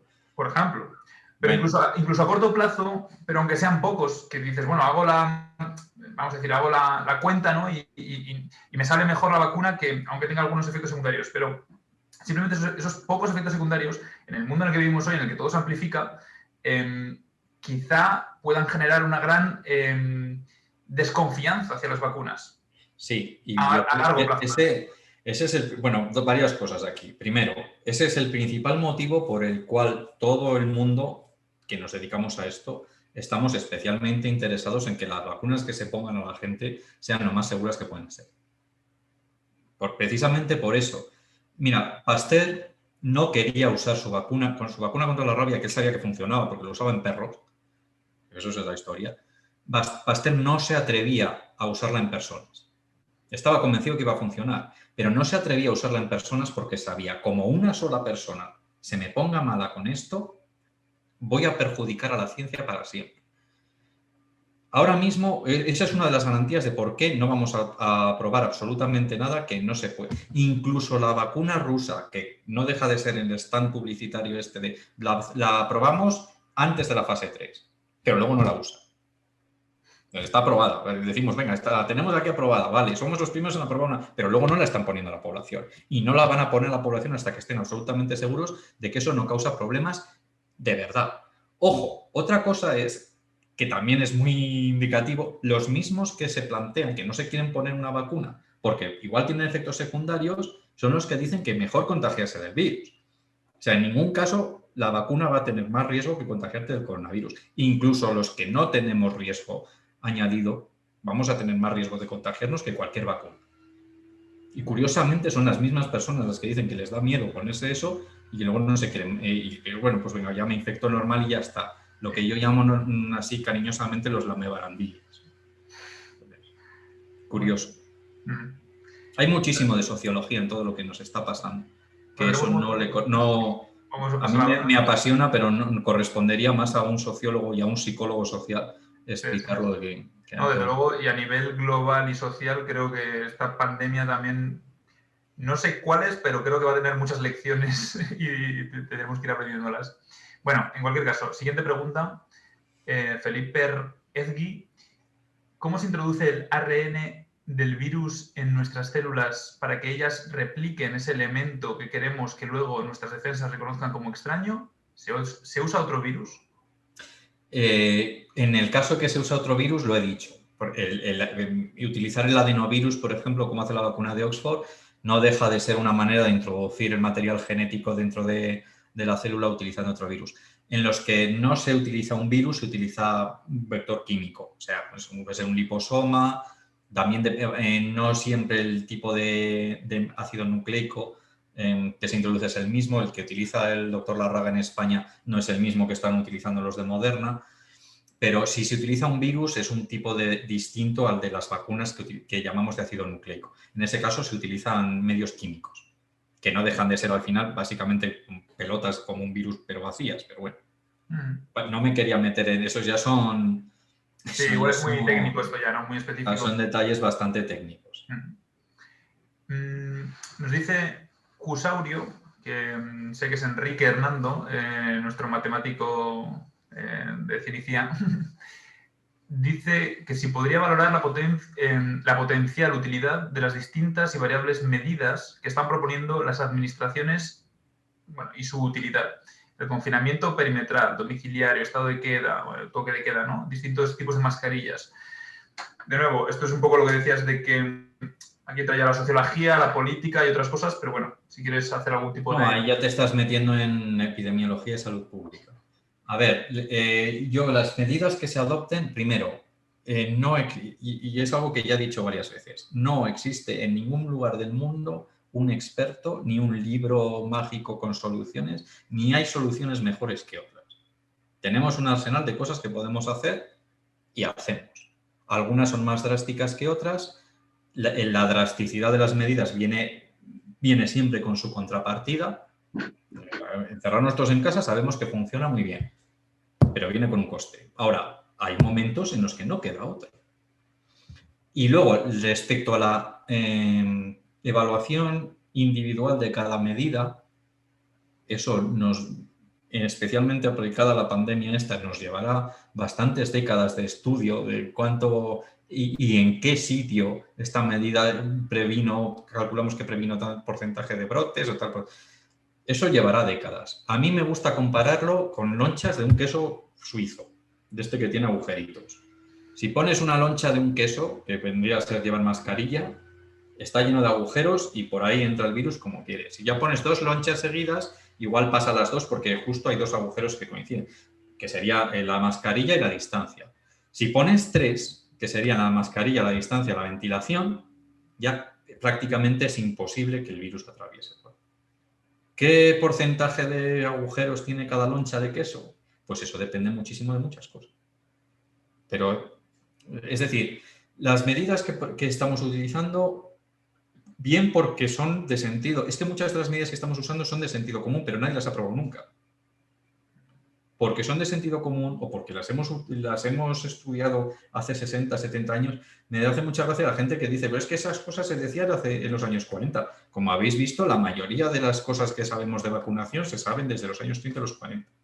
Una cosa que nos ha enseñado esta pandemia es que al final no sabemos ni hemos avanzado tanto, ni somos muchísimo más listos de lo que era la gente hace 70, 80 años. Es que tampoco, como cura de humildad en general ha venido bastante bien. ¿Cómo de positivas son cada una de las medidas que estamos adoptando? Pues eso, habrá bibliografía para décadas. Bueno, nos dice Rubén, sin vacuna, ¿puede haber un medicamento que atenúe tanto o ataque la forma de propagarse del virus en el cuerpo que lo llegue a desactivar? No. O sea, yo creo, además ahí soy bastante tajante, no. En un virus que produce una infección aguda como esta, es muy difícil encontrar un medicamento milagroso, que es lo que vendría a ser algo equivalente a una vacuna. Es prácticamente imposible. En este virus, de hecho, todos los antivirales que están probándose no funcionan.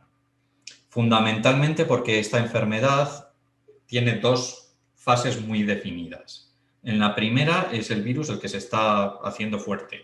¿Bien? Ahí los antivirales podrían funcionar. Ahí podrías tener cosas contra el virus, bien, que podrían limitar eso. ¿Qué pasa? Que esa ventana de oportunidad es cortita y generalmente no llegas a ella. Incluso teniendo todos los antivirales del mundo, normalmente en el momento en que la gente ya empieza a tener síntomas y tal, esos antivirales ya no sirven. Y luego entra otra fase que en el fondo no deja de ser, lo que he hablado también en la charla, una enfermedad autoinmune. El problema gordo de la COVID no es el virus en sí, es nuestra respuesta contra el virus, que se exacerba. O sea, nos bombardeamos de tal manera al virus que nos acabamos cargando el castillo y nosotros dentro del castillo. Los medicamentos contra el virus que valdrían en la primera fase no te sirven para nada en la segunda, que en la segunda lo que sirve, y de hecho lo único que sabemos seguro que sirve contra el coronavirus en casos graves, son antiinflamatorios a lo bestia. O sea que en una enfermedad como esta, contra un virus como este, es muy difícil, no imposible, pero es muy difícil encontrar un medicamento muy efectivo. No vamos a encontrar el medicamento milagro como el que encontramos contra la hepatitis C. Estoy bastante seguro de eso. Bueno, algún mensaje también, simplemente algún mensaje, ya no preguntas, sino, por ejemplo, le dicen que, bueno, súper instructiva la charla, una gran sorpresa el poder hacer la cata, gracias por el regalo de cervezas. Eso va para San Miguel y Luna también. Rubén, mira, esto es una pregunta para ti, Luna. Si te quieres poner un momento el micrófono y respondernos esta pregunta, nos pregunta Rubén que dónde se pueden adquirir estas cervezas. Y por cierto, Luna, el tema del código, no sé si es buen momento para decirlo o lo mandamos más adelante por email. Ese código de... Gracias, Samuel, por recordármelo, es verdad. Bueno, en nuestro e-commerce se llama Tienda Solana. Pausa publicitaria, chicos. Lo veis aquí abajo, Tienda Solana. Y el código, os mandan desde 2 unidades, dos cervezas. Es Descubre Solana. ¿Lo veis ahí? Espero. Así que, bueno, pues... Me apunto. Descubre Solana es el código. O sea que Solana es la tapadera para comprar cerveza, ¿no? Es nuestra tienda virtual. Ahora que no podemos ir a los bares, pues es una alternativa, te la llevan hasta casa, como el paquetito que habéis recibido, que supongo que habrá hecho ilusión, ¿no? Recibir el paquetito de cerveza, sorpresa. Bueno, está muy bien porque tus vecinos se piensan que te estás pidiendo agua mineral, pero bueno, te estás hinchando ahí cerveza. Muy bien, pues muchas gracias, Luna. Eso, la tienda e-commerce de Tienda Solana, Descubre Solana, patrocinador oficial de la charla. Bueno, es el código, Descubre Solana todo junto, por lo visto es un código de descuento, ¿vale? Seguimos, que todavía quedan comentarios y preguntas. Vamos a ver. Vamos a estar, yo creo que unos 10 minutos más, ¿vale? Hasta las 9:30 más o menos. Dice Alicia, de cara al coronavirus, si fuera necesario vacunarse varias veces, ¿tendría que ser siempre el mismo tipo de vacuna o se podría ir cambiando de vacuna, la americana, luego la alemana, luego la rusa? Y bueno, también dice que no lo sabemos, pero es muy probable. Que la comparte con vos amigos. Esa es una muy buena pregunta. No lo sabemos y lo iremos probando. No solamente el hecho de...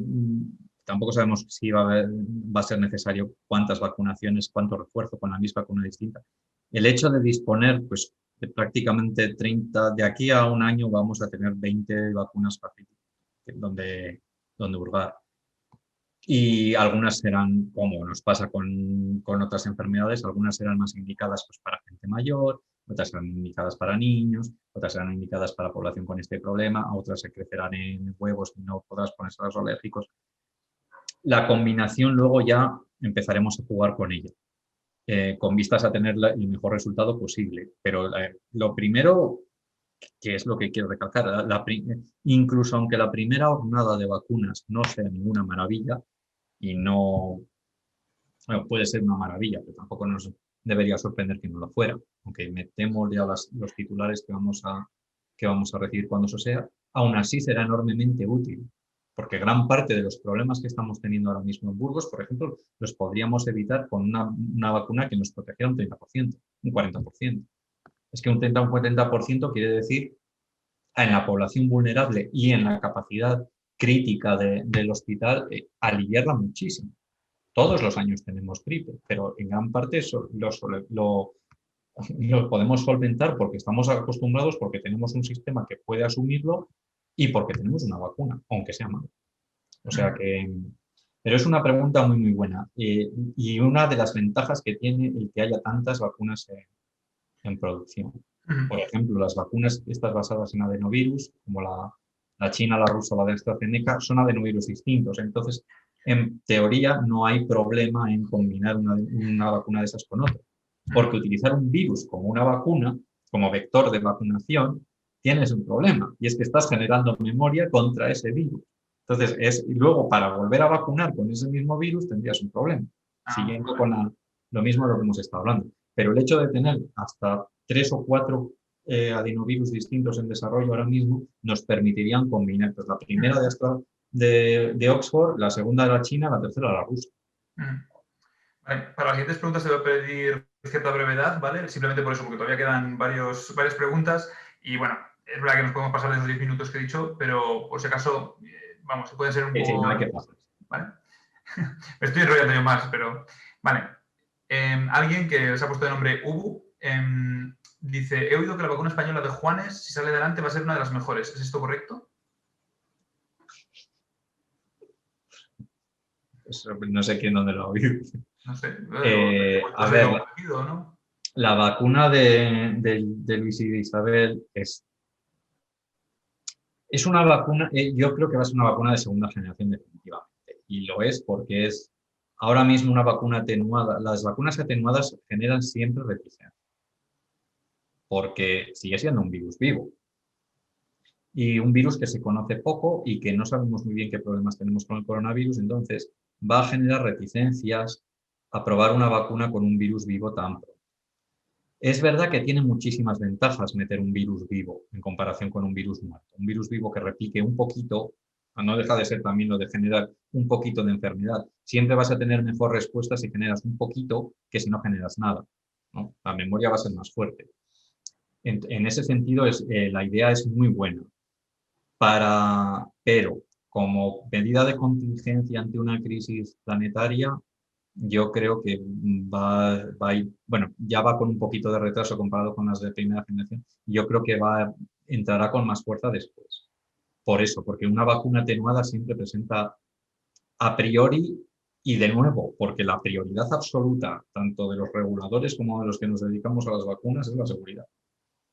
O sea, ante el más mínimo riesgo de que aquí pasara algo, la vacuna de Enjuanes presenta muchísimas ventajas, pero yo la veo más como una vacuna de segunda generación. Probablemente mucho más efectiva, que eso lo veremos, sobre todo en población joven.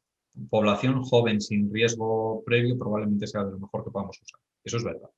Pero ahora mismo lo que necesitamos es algo que nos quite a la gente mayor de nosotros. Gonzalo Salazar pregunta, ¿una vacuna eficaz puede relajar el comportamiento de prevención de la sociedad y tener un efecto negativo, un efecto inicial negativo? Pues mira, en eso no había pensado.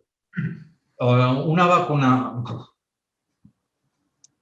sí, obviamente vas a tener en el momento en el que ya lo vivimos, viene a ser repetir la experiencia que vivimos durante la desescalada de finales de primavera y de verano, ¿no?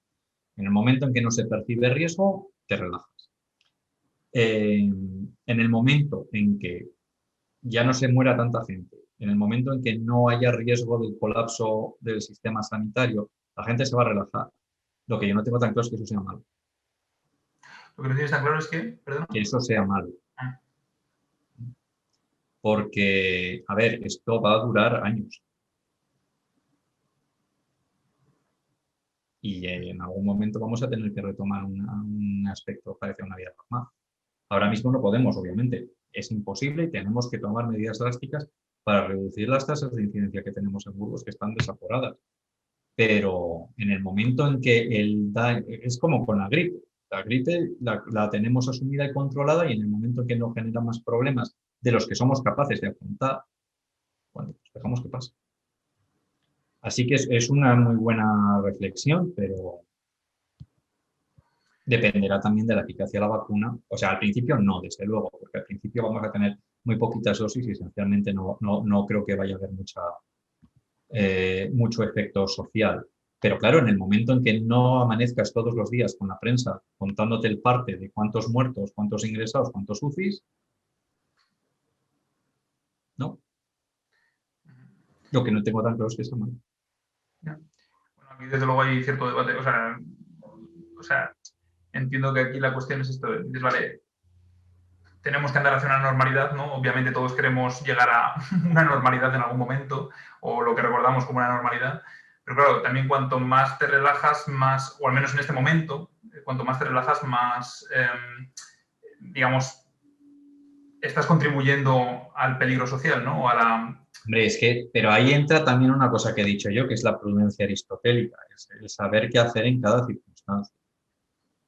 El relajarse quiere decir tomarte algo, ir a un restaurante, tomarte algo en una terraza, cuando la incidencia en la ciudad de Burgos era de 5 casos o de 50 casos, eso es una cosa. Esa misma actuación ahora es inaceptable. La prudencia consiste en saber qué hacer en según qué circunstancias. En gran parte corresponde a las autoridades el dictar cuáles son los niveles aceptables y no, pero muy importante es lo que hagamos nosotros también. Se pueden decir, no se puede, reuniones no más de 6 personas por mesa. Curiosamente, luego te encuentras en una mesa de un restaurante que efectivamente solo hay 4 personas y están todas en la misma esquina, bien juntitas. No incumplen ninguna norma. Ahora, la capacidad prudente de decidir cómo yo, como individuo que me entero un poquito de qué está pasando y me responsabilizo un poquito de mis actos, de qué manera voy a seguir esas normas, hombre, que voy a pensar que no necesitamos tener detrás a un policía con una porra todo el día para que nos digan nada, ¿no? Esto último no te he oído bien, no sé si es problema mío, pero el sonido... Has hablado un poco rápido, no te he oído la última frase, perdona. Pues que no podemos tener un policía detrás con una porra todo el día. Entonces... Vale, hay 3 preguntas más y aquí podemos terminar. Félix Álvarez Garmón dice, ¿qué hemos aprendido de la pandemia de 1918-1920? Muchísimo. Primero, muchísimo. O sea, mucho de la terminología que estamos Bueno, perdona un utilizando. segundo, como comentario, perdona un segundo. Óscar Huertas, que también es crítico, digo que simplemente ha respondido en el chat, que las pandemias pasan. Ja, ja, ja, ja. O sea, simplemente, perdona, que lo he visto ahora más gracias. Esa es muy buena. Ese es efectivamente. Lo primero es que las pandemias pasan, incluso las muy malas. Muchísimas de las cosas que estamos haciendo las aprendimos entonces. Eso de hablar de olas, a ver, la epidemiología moderna nace del estudio de 1906. Muchas de las medidas que estamos adoptando las vienen de 1918. El hecho de que las vacunas de la gripe y los virus de la gripe se desarrollen en los años 30, los 40, y de ese impulso de la vacunología venga todo lo demás, empezando por la polio, todo eso es debido a la pandemia del 18 y lo que supuso en el 18. El primer embrión que tenemos en España de sistema de salud, pero el primer embrión que tuvimos en España de algo que se parecía a un sistema de salud es por culpa de la pandemia del 18, por el choque social que aquello supuso. O sea que muchísimas de las cosas que estamos haciendo vienen de ahí. Dicho eso, hay una cosa que lo que he dicho al final, una pandemia no es un problema médico, una pandemia es un problema social. ¿Qué quiere decir? Tú coges, sí, de fondo hay un bichito que salta de persona a persona, pero ese mismo bichito tú lo pones en dos sociedades distintas y el problema que te causa es absolutamente distinto.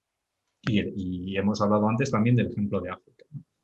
La pandemia de 1918 causó lo que causó porque era 1918, que es encima un año y un momento histórico especialmente especial.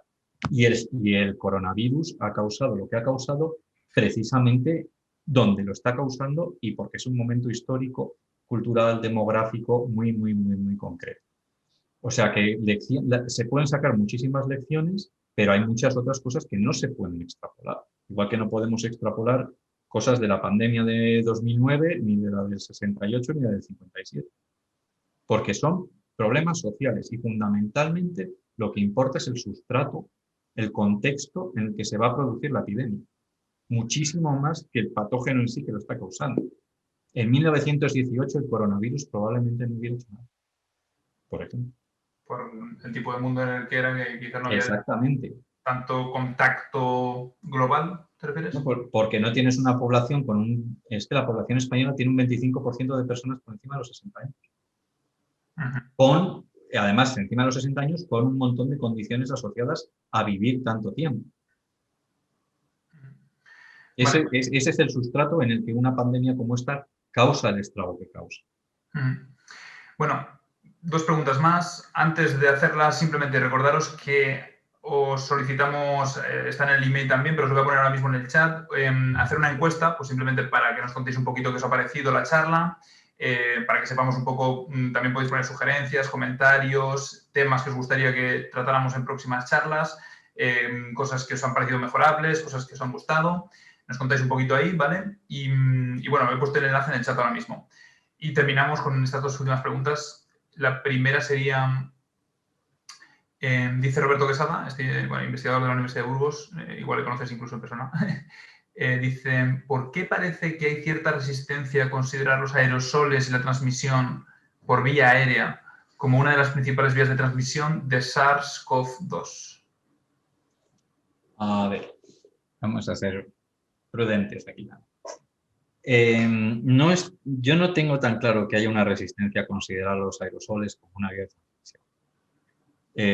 Creo que hay muchísima insistencia por cierta gente por poner los aerosoles, el nombre aerosol, en primera línea de todo. A ver, que los aerosoles juegan un papel en la transmisión del virus, lo hemos dicho desde siempre, en determinados contextos, que es lo que seguimos diciendo. Y de la misma manera, igual que incidíamos en la importancia que podía tener en ambientes hospitalarios, lo seguimos diciendo en los ambientes cerrados y con poca ventilación, en los que no solamente el problema lo vas a tener por un aerosol, sino prácticamente por cualquier secreto. A fin de cuentas, lo de aerosol no aerosol viene a ser por el tamaño de las partículas que emitimos. A mí me parece una discusión muy estéril y te voy a decir por qué. Porque no entiendo de qué manera, desde un punto de vista de salud pública, vamos a adoptar decisiones distintas si consideramos que los aerosoles son la manera en que se transmite este virus, absolutamente la prioritaria o no. Porque vamos a hacer exactamente lo mismo. Las recomendaciones van a seguir siendo la misma. Lo que podemos hacer. Lo que no podemos hacer es decir que los niños lleven EPIs en los colegios, por ejemplo, porque no lo podemos hacer, no se va a hacer. Por eso a mí me parece más que una disquisición básicamente bizantina, en la que, por cierto, a la OMS se le está acusando, en mi opinión, de manera injusta de no sé muy bien qué, porque es que desde un punto de vista práctico no va a cambiar nada. E incidimos en la necesidad de estar al aire libre lo más posible. La necesidad de aire, pero es que eso lo hacemos de todas maneras. Hay una cosa que a mí sí que yo llevo recalcando desde el principio. Este virus no se transmite bien. Los virus que se transmiten fundamentalmente por aerosoles se transmiten muy bien. Este virus no se transmite bien. Este virus se transmite muy raro. El sarampión del que hemos hablado se transmite bien. Tú metes a una persona infectada de sarampión en una habitación y efectivamente eso sí que va por aerosoles y todos en esa habitación se van a contagiar. En el coronavirus eso pasa a veces, pero las menos veces. No tenemos ni idea de por qué, pero la mayoría de la gente que tiene el coronavirus o no se lo contagia a nadie, se lo contagia a una persona. Y luego de pronto pasan los eventos estos supercontagiadores. Pero bueno, ahí de nuevo estamos en disquisiciones que son ya muy científicas, técnicas y sobre todo evaluar cómo esto se puede transmitir o no. Lo que más me importa a mí de los aerosoles es, vale, aceptamos aerosoles como muy importante, ¿en qué va a cambiar las medidas que vamos a adoptar? Y no veo que ahora mismo vayan a cambiar nada. La última pregunta es sobre, creo que lo he perdido, pero era, vale, sí, aquí. Dice, hablando de medicamentos no milagrosos contra el COVID-19 o la COVID-19, ¿no funcionará el Remdesivir? Que no sé si fue el que se tomó Trump, ¿puede ser? A Trump le metieron de todo. Probablemente uno de los motivos por los que Trump, que es una persona de riesgo en general, pero muy de riesgo por la edad que tiene, la obesidad muy exagerada que tiene, no creo que tenga la tensión muy bien tampoco. La recuperación muy rápida de Trump probablemente tiene que ver con el hecho de que le metieron de todo muy rápido. Es lo que estaba comentando antes. El Remdesivir no ha demostrado en los ensayos clínicos mostrar ningún tipo de... Es probable que lo tenga, pero sea marginal porque está limitado a una ventana de actuación tan corta que no la vas a pillar nunca. Salvo que seas el presidente de los Estados Unidos, estén haciendo PCRs continuamente y en cuanto des un positivo te metan de todo, que es lo que le hicieron. Es una hipótesis mía, pero el problema del Remdesivir es ese. Las pruebas que tenemos, los resultados de los ensayos clínicos, son que no es útil. Yo creo que podría resultar útil marginalmente, pero la ventana de utilización, que no suele pasar con muchísimos antivirales, es tan estrechita que como la pierdas, no te sirve de nada. Bueno, pues nada, con esto vamos a terminar. Voy a leer unos últimos comentarios. Fernando, ¿puedes poner a Jordi y a Luna también con nosotros aquí para despedirnos? Algunas de las cosas que nos dicen por aquí. Bueno, nos preguntan, por favor, ¿para cuándo la próxima cerveza conciencia? ¿O no se ha acabado esta sesión y ya quiero la siguiente? No sabemos cuándo es la siguiente, pero estad atentos a las redes sociales de Hugo Investiga, especialmente Twitter, pero también Facebook, que básicamente es @HugoInvestiga. Y ahí, bueno, estamos, ya digo, en Facebook, Twitter y Instagram. La más activa, yo creo, es Twitter, así que os recomendamos que sigáis esa cuenta y de esa manera, pues ahí es donde se va a avisar, donde se avisa de todas las actividades que hace la Unidad de Cultura Científica y esta es una de ellas que con San Miguel pues podemos hacer esto tan chulo de poder disfrutar de unas cervezas incluso en este formato nuevo online, ¿no? Os recuerdo lo de la encuesta, está el enlace en el chat, encuesta de, pues bueno, para saber un poco qué os ha parecido todo. Dice Lori que muchas gracias a todos por Cervezas Conciencia, hoy sabemos un poco más. Álvaro Colina dice interesantísima charla y discusión, fenomenales cervezas, gran organización, muchas gracias, muchísimas gracias. Alberto Velasco antes ha comentado que lo estábamos hablando de Trump y lo que le habían dado y no sé qué, ha puesto lejía. Y bueno, Pilar Muñiz dice, gracias Juan por la charla y el debate de preguntas, fantástico. Natalia le ha hecho gracia, dice, ser una persona de riesgo en general, también referido a Trump, el concepto me encanta, pone. Pilar, las cervezas muy sabrosas. Mónica Baños, enhorabuena, todo genial. Y eso, Natalia diciendo, Jordi, Luna, Juan, Samuel, Fernando, San Miguel, Hugo, gracias. Así que bueno, pues muchísimas gracias a todos los que habéis participado. Y Luna, Jordi, por favor, os cedo la palabra para despedir el evento. Bueno, oye, pues agradecer la magnífica charla de Juan Ayllón, súper didáctica, súper divulgativa. La verdad es que es un ejemplo de divulgación científica. Agradecer muchísimo a la participación de todos que habéis compartido con nosotros esta cerveza virtual. Y, por supuesto, agradecer a San Miguel y a la CECIT, pues también el que hayan hecho posible. Y, por supuesto, y por último, pero no the last, pero not the least, como dicen los ingleses, pues a todo el personal de la Unidad de Cultura Científica de la Universidad de Burgos que, bueno, pues que ha echado el resto. Y Luna, ¿cuándo hacemos la próxima Cerveza Conciencia? Has visto que ya nos la han pedido, así Por que, eso. bueno, manos a la obra, Jordi. Tenemos ahí propuestas interesantes. Sí. Yo creo que vamos a ver la próxima, lo que decía un poco Juan, a ver si tenemos una psicóloga que nos pueda echar una mano, y ya pienso en la psicóloga de la Universidad de Burgos que nos puede echar una mano, desde luego. Bueno, tenemos pues ahí oye, muchas cosas muy interesantes, como siempre. La UBU tiene genios y lo estamos viendo. El debate es muy fantástico y las respuestas, a ver si pasa todo esto y podemos quedar para celebrarlo.